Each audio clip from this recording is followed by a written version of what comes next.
আমি আহি পাই গ'লোঁ বৰ্তমান কিষণগঞ্জ।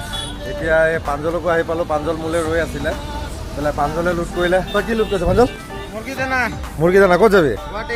এতিয়া মানে আমাক মানে সুধি আছিলে, লগৰ মানে ভিডিঅ'ত সুধি আছিলে, মানে পাঞ্জল ক'লে গ'ল, দাদা ক'লে গ'ল।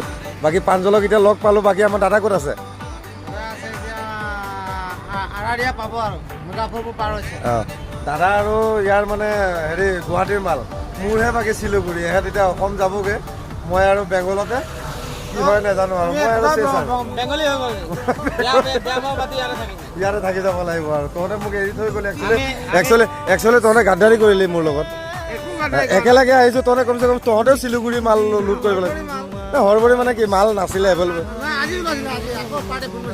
আজি ওলাইছিলে।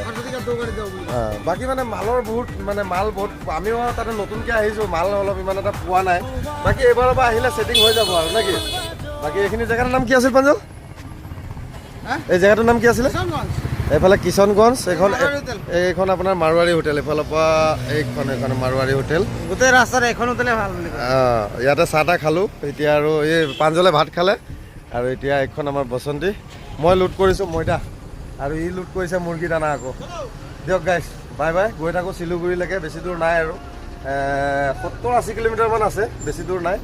বাকী আৰু দিয়ক গৈ আছোঁ, বাই বাই।